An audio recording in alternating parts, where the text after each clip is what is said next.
Jadi kita undur balik hak minggu lepas. Hak bangkai ni kita hurah balik hak minggu lepas. Hak berkaitan dengan najis yang dimaafkan pada sembahyang, dalam kitab hanya disebut sedikit daripada darah nano, dano dan darah bagharif, darah kutu anjing dan tahi lalat. Dia berkaitan dengan darah ni, dia ada satu dipanggil darah kita sendiri, satu dipanggil darah ajnabi. Kena ingat situ. Satu darah kita sendiri. Kemudian daripada darah ni pergi kepada nano, dano, kenal? Nano, dano. Dia nano, dano apa semua ni, dia kira satu jenis. Sebab nano ke dano ke air luka ke air kumang ke, dia memang asal usulnya darah juga. Jadi nano ni asal usulnya darah juga. Dano pun sama, asal usulnya dia darah juga. Jadi hukumnya sama macam darah. Sama juga dengan hak ada dalam bisu tu. Hak ada dalam bisu tu, apa benda ada dalam tu? Ada darah, ada nanah dalam bisu tu kan. Dia pecah, bila bisu tu pecah tu kan, keluar macam-macam benda dalam tu. Jadi hukumnya sama saja. Hukum ni sama macam darah. Jadi darah dan umpama darah ni sama hukum. Darah, nanah, dana sama hukum dengan darah. Jadi darah ni ulama bahagi dua. Satunya darah kita sendiri, satunya darah ajnabi, bukan darah kita. Bukan darah kita. Mana darah nyamuk, sembelih ayam, darah ayam mengercik kena pakaian, dia panggil darah ajnabi. Sembelih lembu, kena darah hak lembu tu, dia panggil darah ajnabi, bukan darah kita. Jadi berkaitan dengan darah kita sendiri, berkaitan dengan darah kita sendiri, ada yang keluar daripada tubuh kita, ada yang keluar daripada rongga. Keluar dari rongga umpama darah haid, itu keluar dari rongga. Keluar dari rongga umpama darah hidung, itu keluar daripada rongga. Tapi darah haid, darah hidung, darah kita sendiri, darah kita sendiri.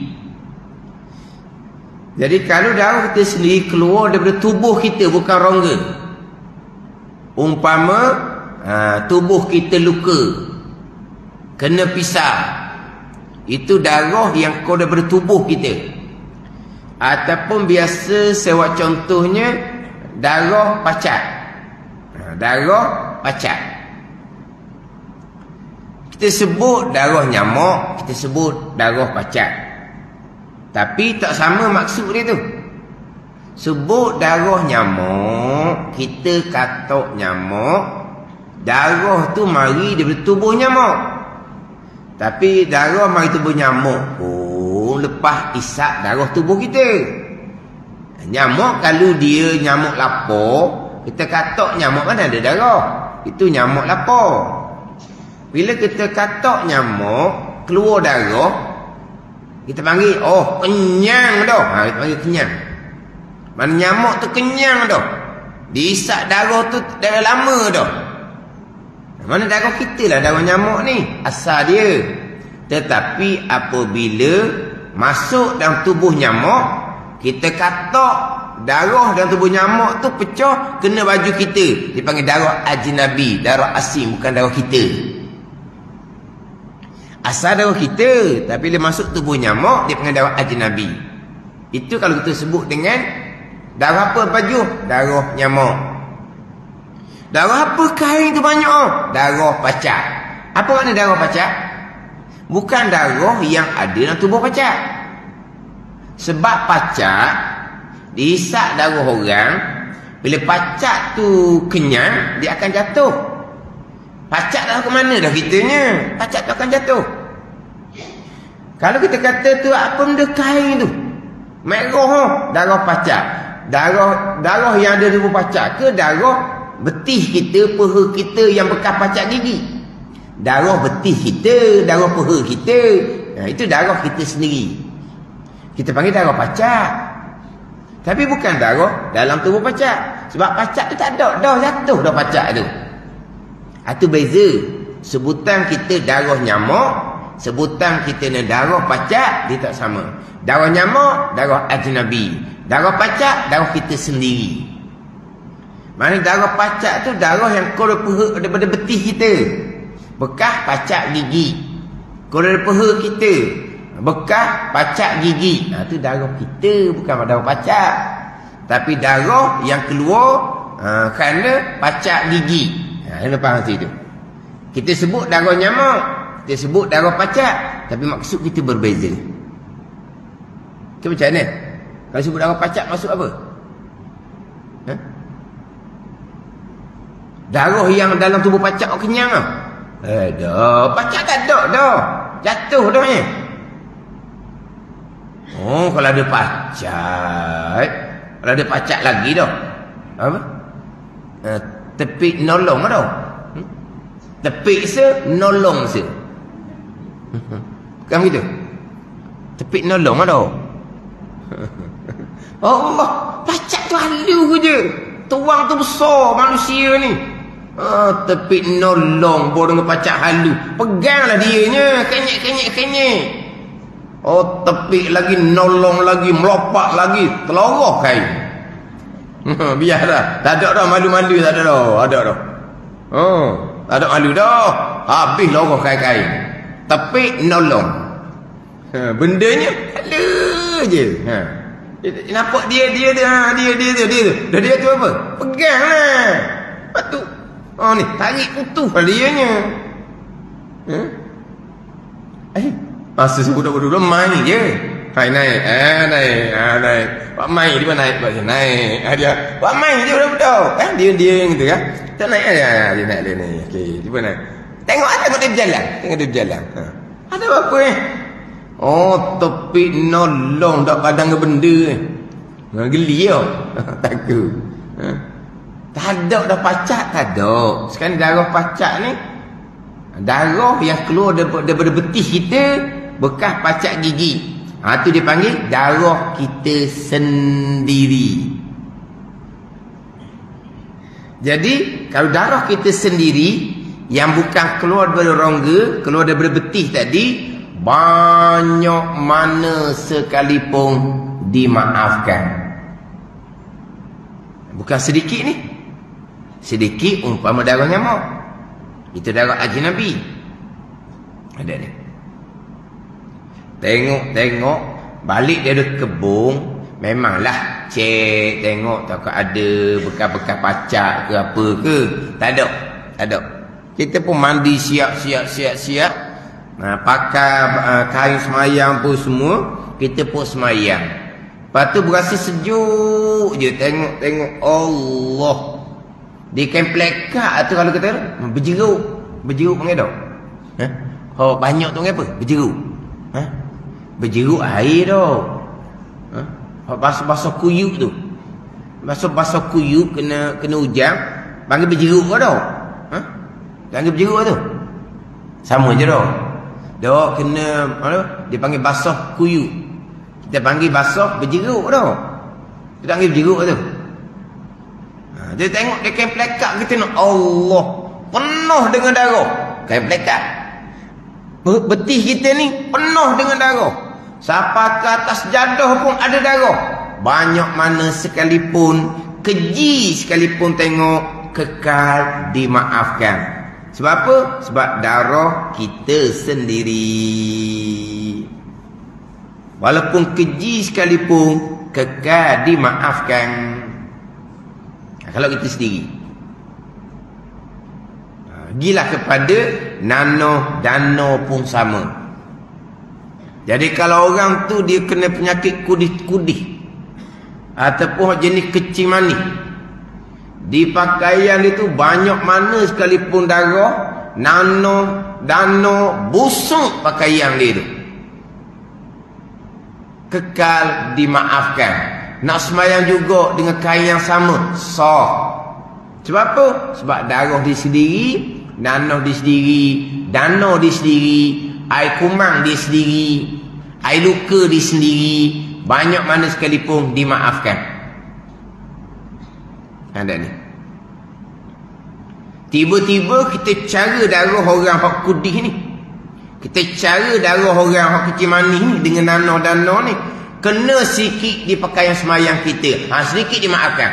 Banyak tak maaf bekas hak kita tolong orang. Tapi tuang dia, tuang kudih itu, orang hak kecil manis, mana buruk dia punya daging dia tu, banyak mana sekalipun dah kelah. Tu dak darah dak tu nya. Tu dano macam-macam dah ada tu. Kena di kain semayang dia, banyak mana sekalipun kekal najis dimaafkan. Sebab apa? Sebab darah, dano hak sendiri dimaafkan walaupun banyak sekalipun. Ada tak?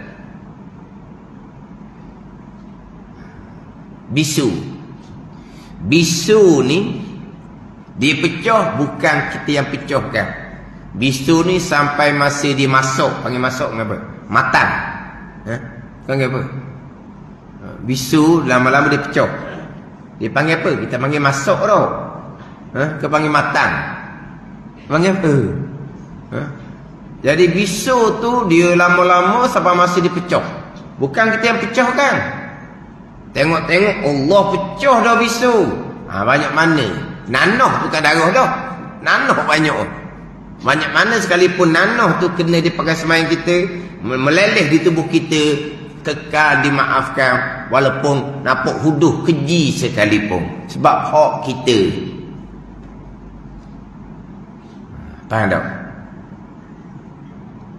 Tapi kena faham lah ni, najis memanglah najis. Tapi dimaafkan. Seeloknya nak semayang, kalau boleh basuh. Kalau tak tukar kain bersih lah. Itu adalah seeloknya. Tapi payah nak tukar kain nak tukar. Memang tubuh dikudih gitu dah. Tak ada apa dah. Malah dah nak tukar tak apa, kekalkan dengan kain yang sama, sah semayang. Sebab darah, dano hak sendiri dimaafkan walaupun banyak mana sekalipun. Kalau bisu tu pecah sendiri, dimaafkan walaupun banyak mana pun hak dalam bisu tu kena pakaian, kena tubuh orang semayang, kena tubuh orang nak semayang. Tapi kalau bisu tu kita yang pecahkan lain. Sekarang dah tahulah macam mana orang pecahkan bisu. Kalau zaman dulu nak pecahkan bisu, kita bakar kertas, masuk dalam botol tu penuh dengan asap, kan tak ni? Kemudian kita pun ambil dia punya muka kan orang tu. Depan botol tu kita pun bubuh di bisu tu lah. Bubuh di bisu. Faham tak ni? Botol penuh dengan asap sebab kita bakar kertas. Kita bakar kertas, kita masuk dalam botol penuh asap, kita pun ambil botol tu, kita pun bubuh di bisu. Jadi dia akan tarik sedikit. Akhirnya bisu tu pecah, kita tak rasa sakit. Sebab dia tarik perlahan-perlahan. Kau orang bandar tak anda buat? Kau bandar tak anda buat? Kau orang bandar tak ada bisu? Oh lah, apa tak ada bisunya? Dia duduk atas bantal. Duduk atas bantal bisu lah. Tu ugutan orang tua kan, bila duduk atas bantal kan, bisu. Dah duduk lah kitanya. Padahal ugut je mana ada. Duduk atas bantal, dia takut bantal tu pecah. Lepas tu dia kata bisu. Dah duduk Dia nak tanya, cakap gitu tu cakap benar ke cakap dusta? Duduk atas bantal jadi bisu, cakap benar ke cakap dusta? Dusta. Apa hukum dusta? Haram. Walaupun dusta pada budak kecil sekalipun hukumnya haram, melainkan ada maslahat. Apa masalah? Supaya budak ni tak akan duduk atas bantal. Bantal jadi selamat, tidak jadi pecah. Tapi dia panggil apa tu? Dia panggil bohong, dusta. Duduk atas bantal jadi bisu. Memang bohong, dusta. Apa hukum bohong? Haram. Melainkan ada masalah, ada kerana. Maka syarak tidak mengharamkan. Itu contoh dia. Orang tu banyak mana bohong. Kalau dok apa? Dok sikat gutu. Sikat gutu. Mana dok sikat gutu? Gutu. Dia panggil apa? Kutu tau. Kalau dok sikat gutu, tidur malam, sedar-sedar gutu bagi pula. Bayangkan gutu bagi pula. Bukan gutu bagi tanah. Kalau gutu angkat bagi tanah, okey sikit. Gutu angkat atau pula. Dah pula tu kena lalu kot laut. Boleh gutu tu. Kuat gutu tu. Kalau kata gutu tu angkat ubuh tanah, ada kot sikit. Ataupun gutu tu angkat daripada katil turun latar, nasabah kot sikit. Tu pun tak nasabahnya. Bagi pula, takutlah budaknya, ulurlah kepala nak suruh sikat gutu. Kenapa semua tu? Tu bohong belaka tu. Budak nangis je, musang. Dia tak ada musang tanah. Ada tak musang? Tak ada musang. Bohong. Apa hukum bohong? Haram. Melainkan ada maslahat.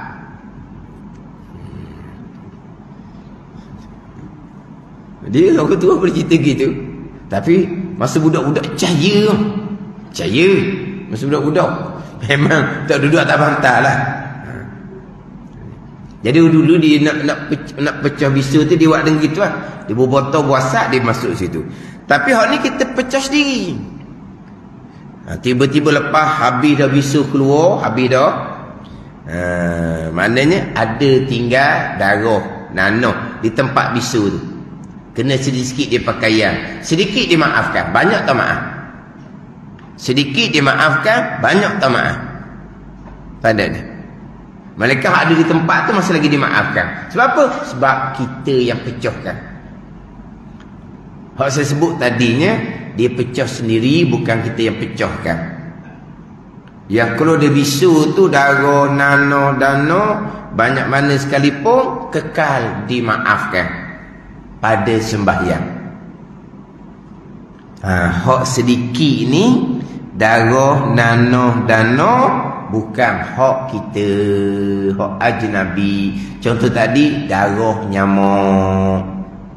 Contoh laginya, sembelih ayam. Mengercik darah ayam kena kemplekat. Sedikit sahaja.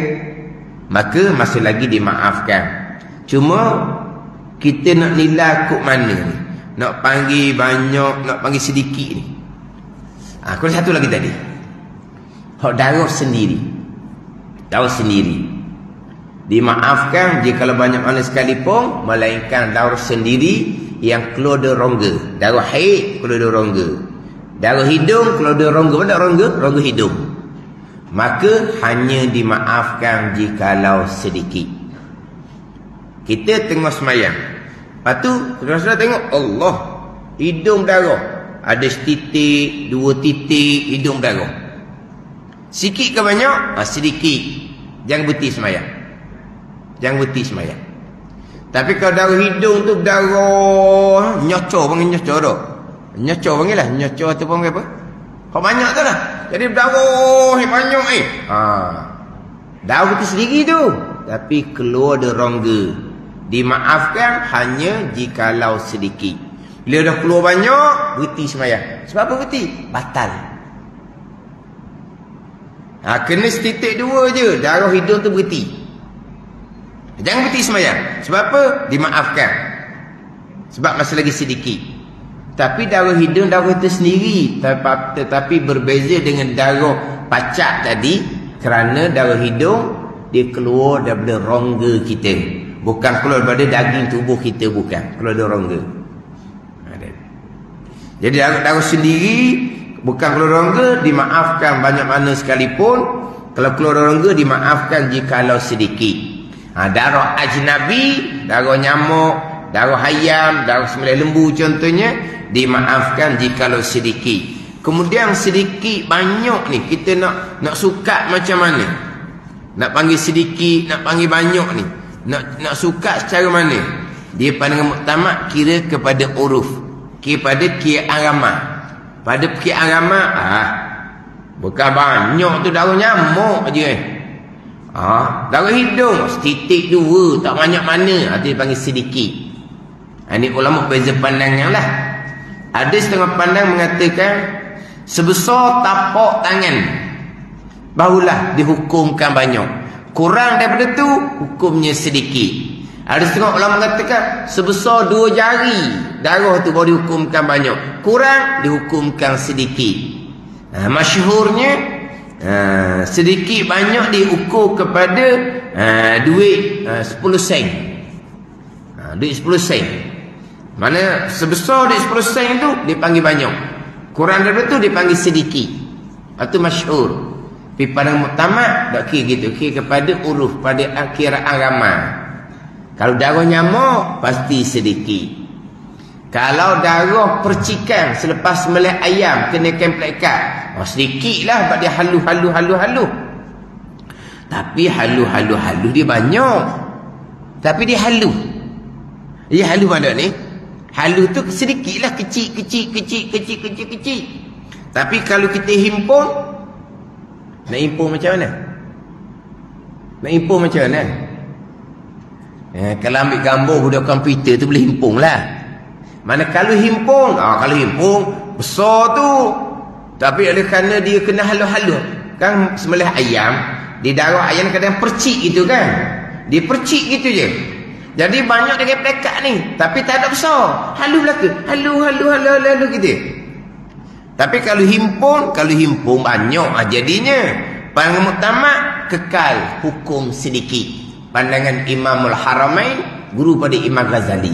Adapun pandangan Imam Ghazali, pandangan Imam Mutawalli, dia kata banyak walaupun dia halu, tapi kalau himpun jadi banyak, hukum banyak tak maaf. Itu pandangan Imam Ghazali. Tapi pandangan yang muktamad, pandangan Imamul Haramain, guru pada Imam Ghazali rahimahullah, masalah dihukumkan sedikit. Sebab dia memang sedikit, halu. Tapi kalau himpun jadi banyak, kekal hukum sedikit. Jadi kain yang ada darah ayam yang sembelih ayam percik tadi tu boleh sembahyang. Sebab apa? Dimaafkan sebab dihukumkan masalah sedikit. Kalau kita syok, banyak ni sedikit ke banyak ni? Hukumnya sedikit. Masa lagi kekal dimaafkan. Ini hak berkaitan dengan ini hak khas sembahyang. Ini hak berkait dengan sembahyang. Hak kita baca tadi, dan bangkai yang tiada bagi darah mengalir, itu berkait dengan sesuatu yang cair dan berkait dengan air yang sedikit. Itu kita baca semula lah. Kita baca dah tadi tu. Dan bangkai yang tiada bagi darah mengalir, kita baca semula. Sebab ini berkait dengan sesuatu yang cair, berkait dengan air sedikit. Tapi kalau bangkai, kita sebut terdahululah, bangkai nyamuk tidak dimaafkan pada sembahyang. Bangkai najis sekaliannya, melainkan bangkai manusia, ikan dan belalang. Berarti bangkai nyamuk najis, bangkai semut najis. Bangkai nyamuk, bangkai semut tidak dimaafkan pada sembahyang, hanya dimaafkan bila jatuh ke dalam sesuatu yang cair ataupun air yang sedikit. Ini pembicaraan bab taharah, bab pekoh, bab najis.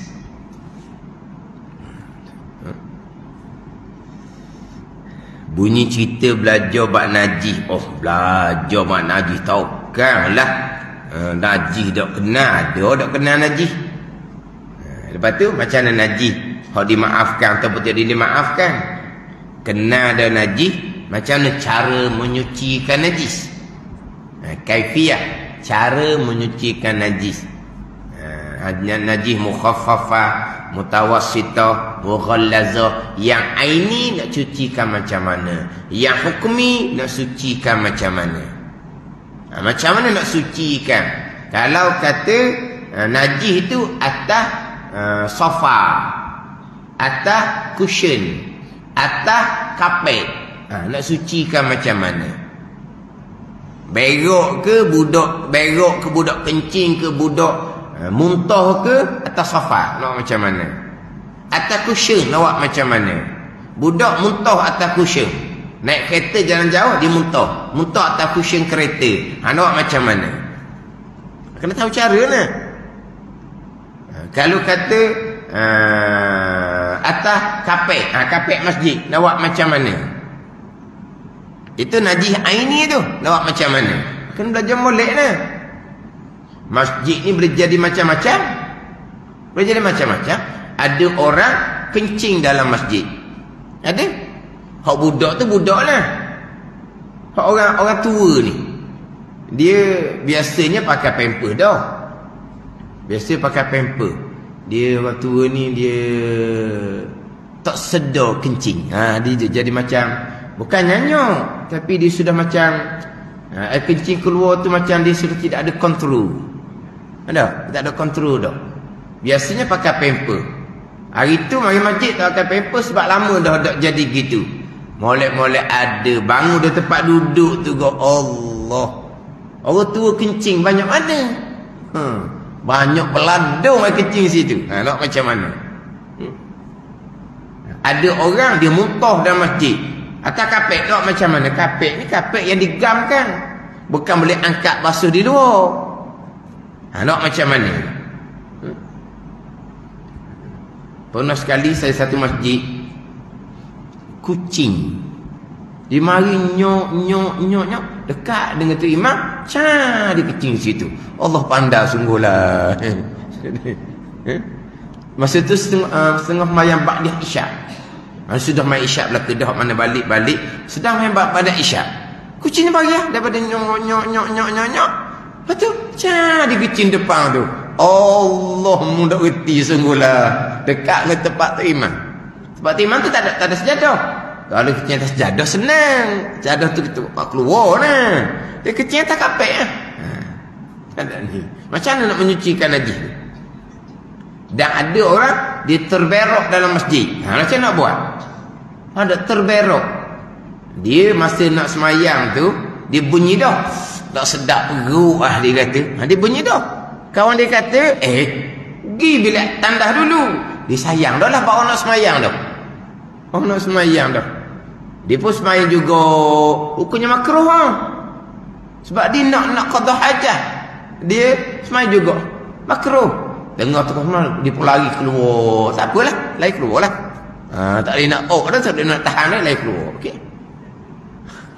Sudah lepas isyak dulu, orang pun keluar. Tengoklah dekat muka pintu daripada kapet ni lagi 2-3 soft ni kapet.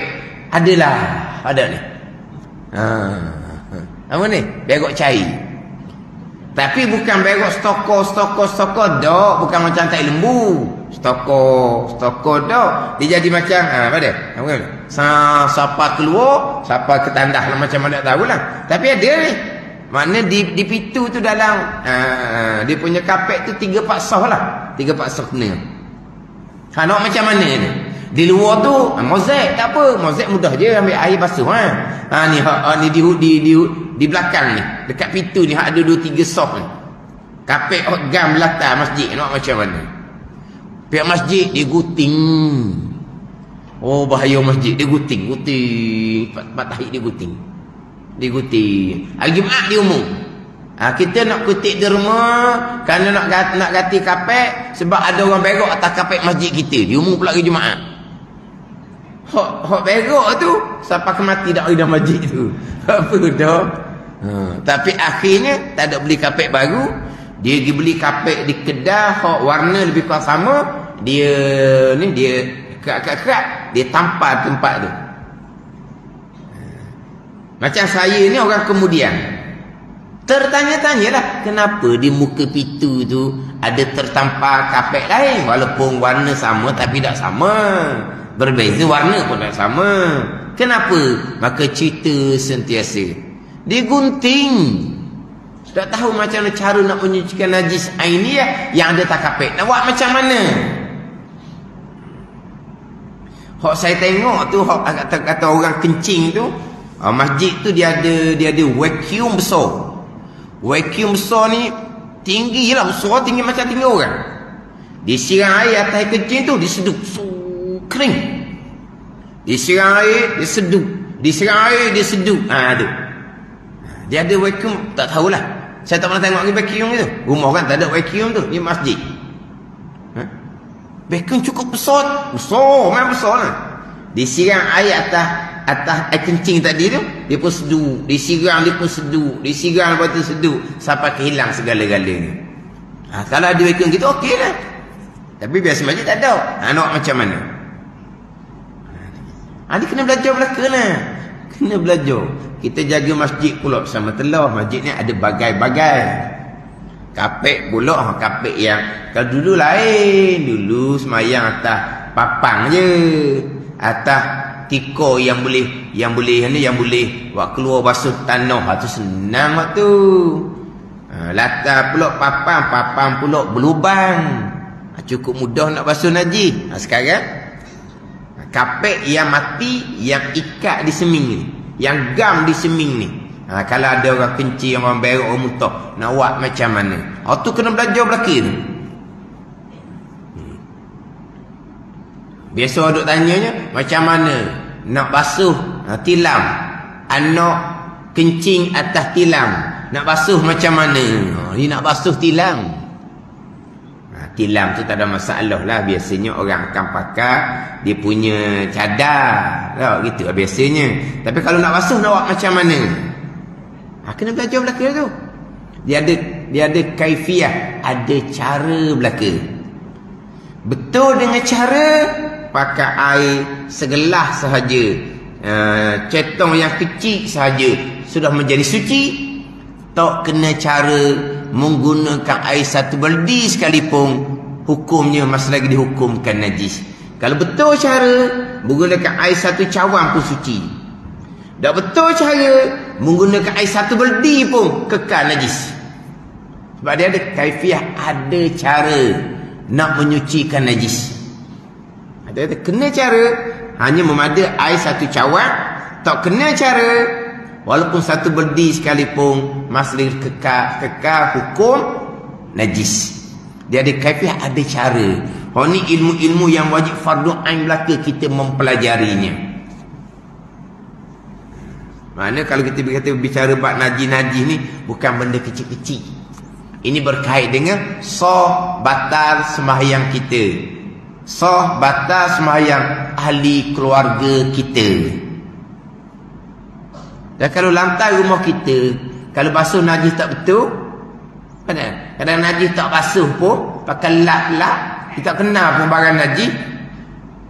Umpama saya sebelum ni lah, muntah jeluak budak-budak, keluar susu, kalau sudah masuk dalam maidah, dia kata tak najis, sebab susu belum lagi basi.